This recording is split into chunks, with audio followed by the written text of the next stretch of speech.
Good evening and welcome to the Writer's Block. As you know, I'm your host, John Ronan, and for the past 18 years I've been interviewing writers and sometimes other brands of artists about their creative energies, what they're working on, how they're inspired, and what they might plan for the future. We cast a pretty wide net, as you know. We've had musicians, we've had painters, we've had actors, all kinds of artists. So if you have ideas for the Writer's Block, including even writers, watch for our address at the end of the show and please send us those suggestions. I also want to point out that past shows, most of the past shows, are available at Sawyer Library here in Gloucester. You can go in and take out an old episode, watch it at home, and then bring it back as you would a book. Tonight we have a combination artist. She is a writer, she's an illustrator, she's a designer, she's a multi-talented woman by the name of Kim Smith. Kim, the daughter of a military officer, spent time in many of the nation's states. I think she said 13 of them, including North Carolina, New York, Connecticut, California, Florida, and others. A typical military and later executive family pattern of the 70s and 80s. She moved consequently to Boston and attended the Mass College of Art and in drawing. She also attended the School of Fashion Design and won a scholarship to the Museum School. She began, very busy and talented, she began her own couture clothing corporation based in Boston, which sold fashion productions, to such renowned retailers as Bergdorf Goodman and Henri Bendel. That led to interior design and other types of illustrative design, which eventually led her to her present great love of design in nature, the design of butterflies. Welcome to the show, Kim. I'm very happy to have you on. Well, thank you, John. I'm very happy to be here. This is quite an interesting background. How did you find, I think you said in 1995, how did you find Gloucester? Well, my husband and I were living in Boston at the time, and we had two children, our 5-year-old daughter and then our 2-year-old son. And we didn't want to raise them in the city. So when we were first married, we used to drive up to the North Shore. I don't know why we chose the North Shore. We could have chose the South Shore, but we used to drive around all over Gloucester and Annisquam and Manchester, and we thought it would just be beautiful to live here someday. We're very attracted to the beauty and the light and also in particular to Gloucester because it is a working seaport, and we just always loved it up here. Every time we had a chance, we would get out of the city and come up to this area, the North Shore. You made a great decision. Thank you. It's a wonderful city. I'm glad you chose to live up here. Yes, it is beautiful here. Can you tell me something about what we were talking about before we went on, about how your love for design and interior design led to you being, among other things, a naturalist? Well, I think all aspects of design are related. Whatever design project you're working on, the principles of design of color, pattern, texture, these principles of design are transferable to to anything that you're creating. So from interior design, that led to garden design, because working on our own home and then helping clients with their homes as well.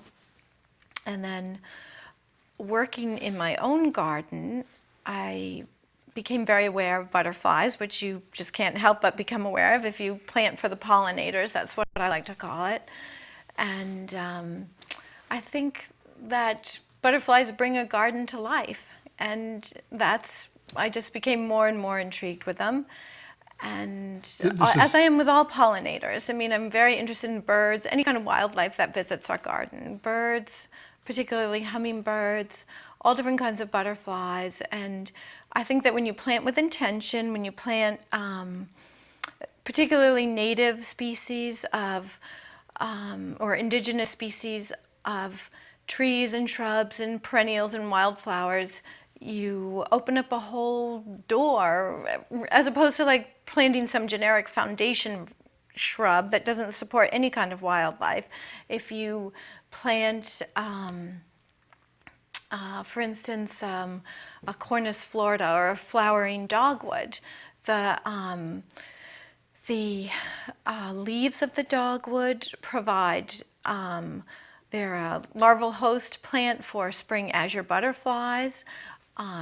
The minute we planted our dogwood, robins moved into our garden because they love the berries and the shelter that they provide, where they completely ignore the Japanese Stewartia pseudocamellia, which is right next to.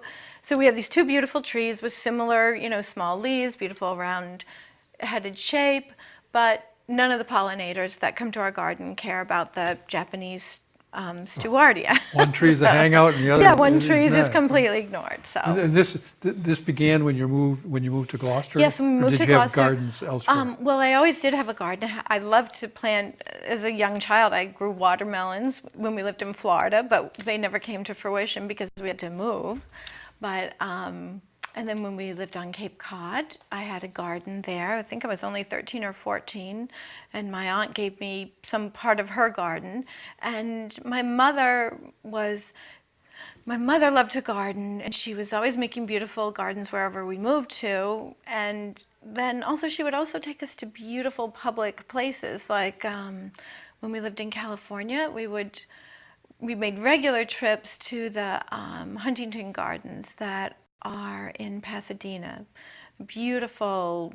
They had a Japanese garden and a Shakespearean garden, and then when we lived in Rochester, we went to Highland Park regularly, which is very famous for its lilacs. So wherever we lived, my mom took us to, beautiful, and I think Highland Park was also designed by Frederick Law Olmsted.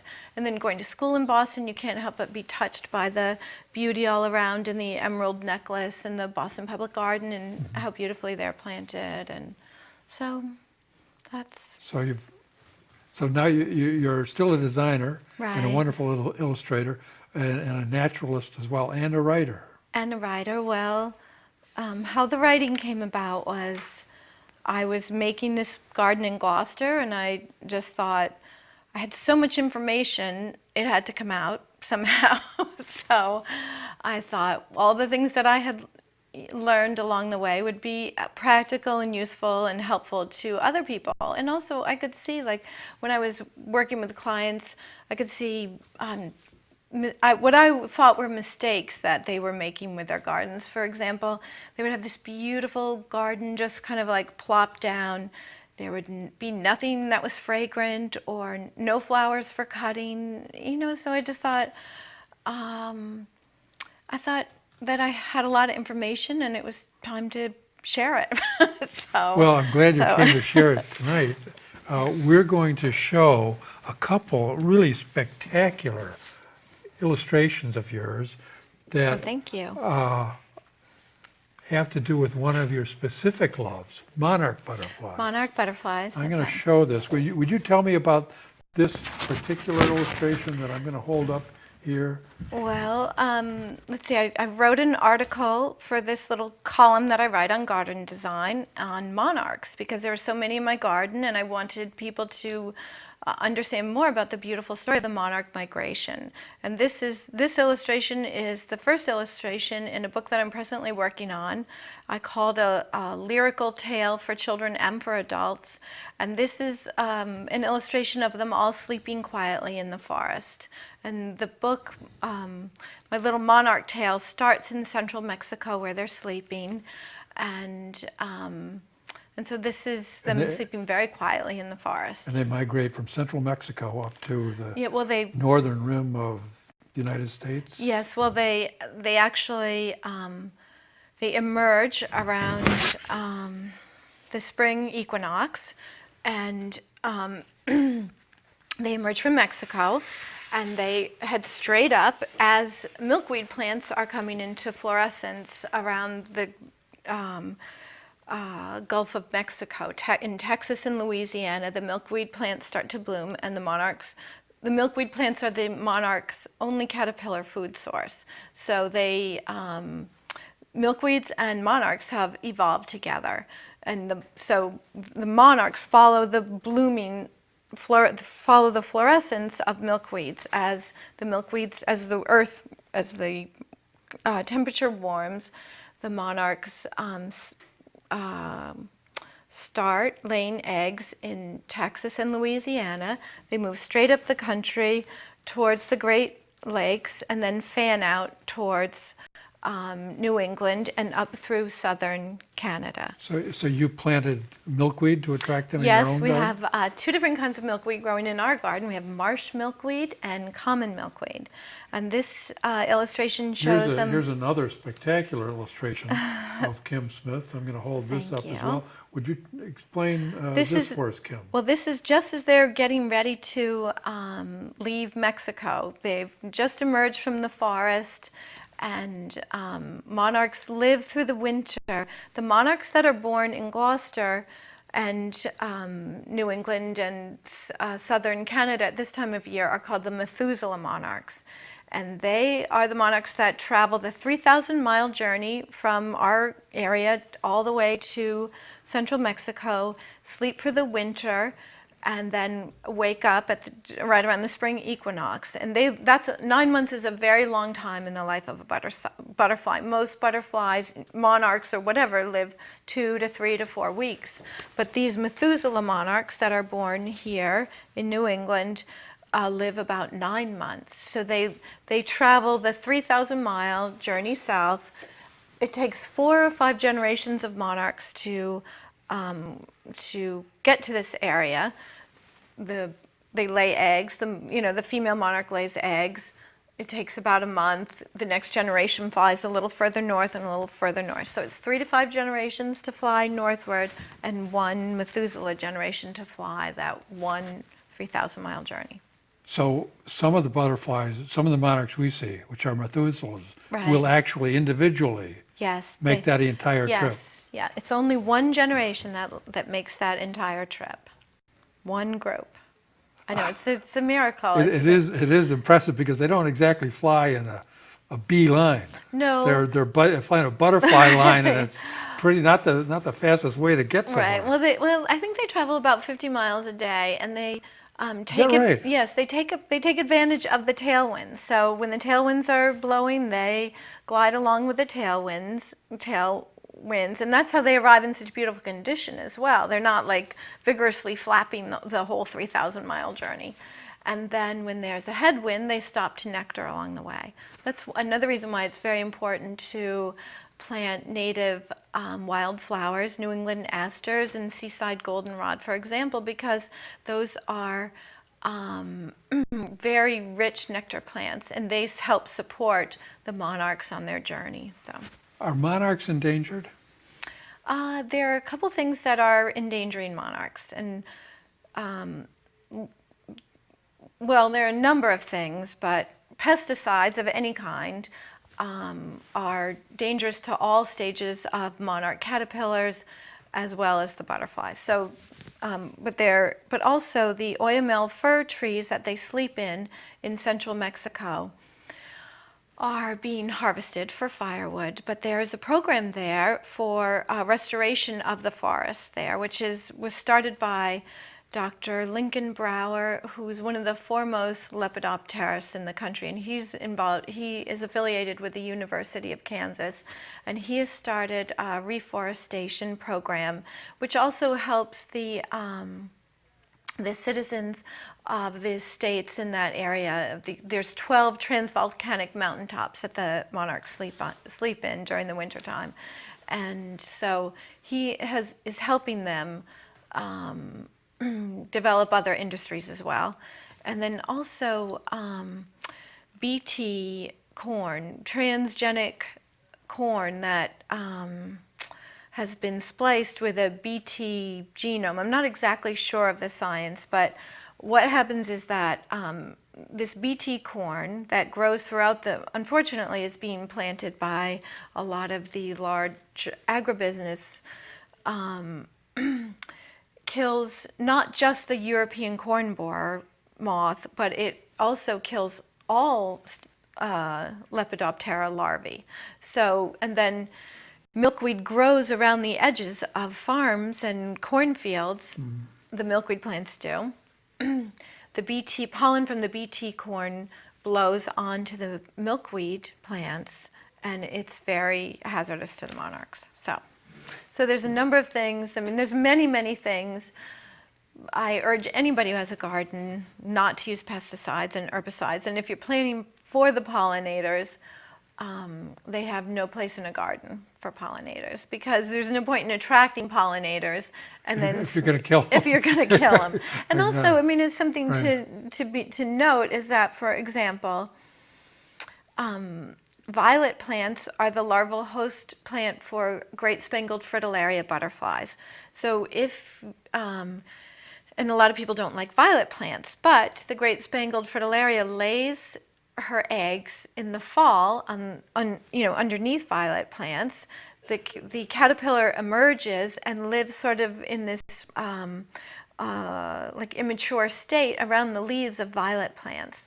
So, and then the caterpillars aren't born or emerged, close or emerge. I have to stop saying born. Caterpillars aren't really born. Butterflies aren't really born. They hatch or they emerge around the summer solstice. So don't tidy up around your violet plants until after the summer solstice. Until July or so. Yeah, right? because you might be disturbing a great spangled fritillaria. So. I'm watching the clock. I want to make sure we mention the Godine book. Yes, I have. The monarch book that I'm working on is in production. My book with David Godine is The famous Boston publisher. yes, wonderful David Godine. He makes beautiful books, and I'm very honored to have a book with his outfit, with his publishing firm. He's been publishing books for many years, and he has a reputation for making very beautiful books. And he agreed to this wonderful calligrapher. We have a beautiful calligraphy title, and What is the title of that book? the title of that book is "O Garden of Fresh Possibilities: Notes from a Gloucester Garden," and that comes from a Garcia Lorca poem. "O Garden of Fresh Possibilities." That's a line in it. And it's also the title. And it's also one of the chapters, and it kind of expresses. Oh, Garden of Fresh Possibilities. "O Garden of Fresh Possibilities," and then the subtitle is "Notes from a Gloucester Garden." And when is that appearing? February or March of 2008. So. February or March. So all our audience should go out and look for that. Yes. Well. In late also, winter, early spring. Well, also I guess I can mention this. If pre-orders are available Absolutely. through Amy at Toad Hall. She's taking pre-orders for the book. And also, if you want to find out more about the book, I do have a website. Please, absolutely. www.kimsmithdesigns with an S at the end.com.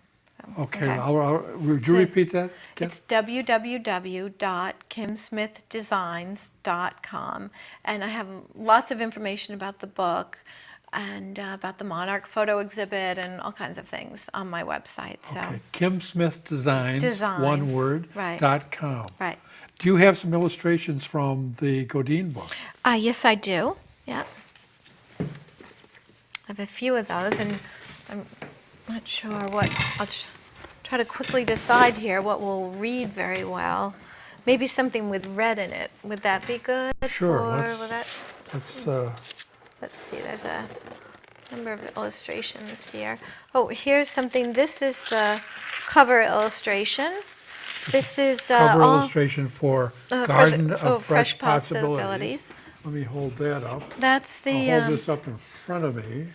You'd rather see this beautiful illustration than me. Anyway, this is the cover design for Garden of Fresh Possibilities, Kim's David Godine published book that will be out in Spring. February and March of '08, and that can be pre-ordered Right. through Toad Hall. Yes, that's right. Amy has lots of orders, and she's happy to do that. And information at kimsmithdesigns.com.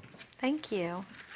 Thank you for holding that up. Do you want me to take out any more, or should I tuck this away? Do you have any butterfly illustrations I in might this portfolio? let's see. I think I have one little one here. These are the little yellow sulfurs, and they're actually sprinkled around in different places in the book. There's a female yellow are what? sulfur, These are yellow sulfur butterflies. sulfur. So They're- you're not exclusively a No, monarchist. no, I'm interested in planting things. I'm interested in planting anything to attract all different kinds of butterflies. And these are quite common in New England. Yes, yellow sulfurs are. There's recognize them. there are all different kinds of sulfurs. There's clouded sulfurs, orange sulfurs, yellow sulfurs, pink fringe sulfurs. All kinds of sulfurs are What- in New England. what are And they these attracted to? And what are they attracted to? Well, actually, I have a nice photo in the photo exhibit that's at the Sawyer Free Library right now, which has monarchs and yellow sulfurs nectaring at the same clump of New England aster. New England aster is a wonderful plant to attract butterflies. On a single clump, you might see American ladies, painted ladies, sulfurs, and monarchs all simultaneously. And that is just about ready to bloom now, which is, or coming into fluorescence at the end of September, along with seaside goldenrod. That's one reason why we have so many monarchs, is because the restored culvert area on Eastern Point is just it's just full of seaside goldenrod and New England asters right now. And that's what the monarchs love to nectar at that. I'm glad that you mentioned the presentation you did at Sawyer Library. At the I Sawyer think, Library. Yeah, September 12, 13? The when it was? 13th, The 13th right. of September. And they have at the library, in the Matt's Gallery, in the entrance, Right. a beautiful collection of your photographs of, is it all monarchs? No, Or- it's monarchs and what I call monarch friends, just butterflies that you might see at the same time of year that the monarchs are flying.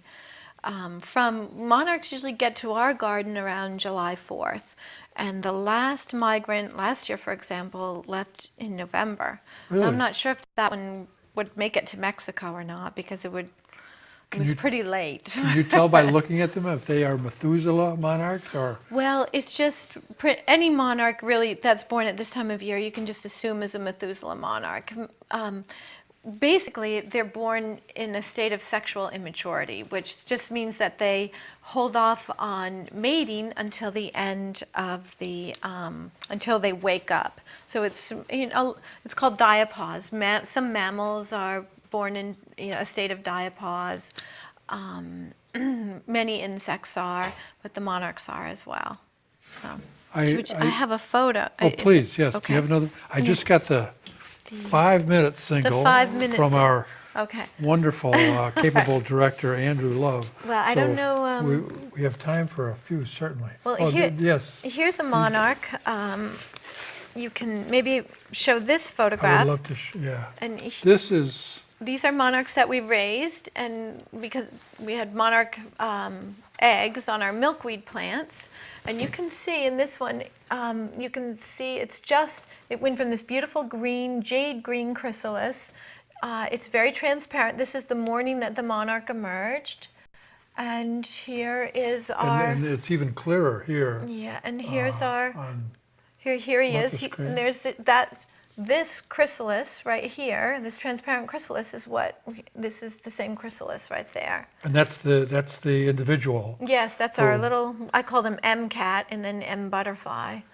And then here he is drying his wings off again. And you can tell the difference between a male and a female monarch because they have these little dots of hormones right there. The males have the little dots and very thin veination in their wings, where the females' wings have a thicker vein. So you grew or Raised. this Yes. individual butterfly Yes. in your house. In our, well, he was on a leaf I mean, he was a little egg on a leaf, and I had several like that, and they have a very high mortality rate in the garden.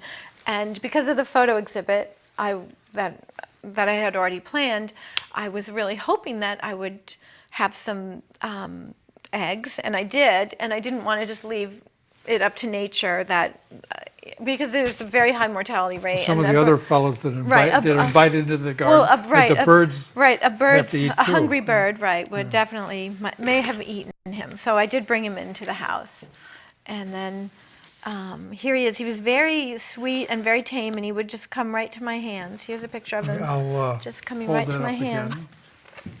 Came right to your hand? And Yeah, then how yeah. long did you have him? Well, he stayed. I'm pretty sure it was the same one who stayed around the house for a couple of days because he had a funny little crimp in his wing, and he just seemed especially friendly, and especially at ease with people. So he stayed for a few days. It was quite beautiful to see him fly the first time. He was jubilant in his ability to fly. He just soared around and around and around and around the house. And then another thing that you worry about is whether they will actually drink nectar. And I did see him drink nectar, so I was happy about that because their proboscis is like a double drinking straw, and it has to zip together. If it doesn't zip together, then they have no way of drinking nectar, and They're in serious right, trouble. they're in trouble. Right. So. We're almost out of time, Kim, so I'm going to begin to wrap up. Okay. I'm really delighted that you could share all of your talents, not all of them, because we didn't talk about clothing design Okay, or wow. high fashion, but I'm glad you shared your wonderful taste for design, your illustration skills, and Thank you. and your naturalist skills. Right, and we didn't read at all from our No, the we, little I book, was, but we but we'll do discussed that that. before the show. I was watching the clock, and I thought we better go to the David Godine book, which everybody's going to race out and pre-order. yes, I hope so. That would be Garden great. of Garden of Fresh Garden of Fresh Possibilities. Possibilities. You know, Thank- I paused for a minute when you were talking. Oh, you have to. Uh, We have to stop, right? We better Okay. get off. or We're going to run into the next show. Thank you very much for being with Oh, us well, tonight, thank you so Kim. much for having me. It Nice was a to see pleasure. you. Thank you. I want to thank everybody out in TV land, too, for being with us on the Writer's Block this evening. If you've learned something about nature's wonderful design, and especially in monarchs from Kim Smith this evening, then the Writer's Block has done its job. Thanks for being with us, and I hope to see you again next week on the Writer's Block. Good night.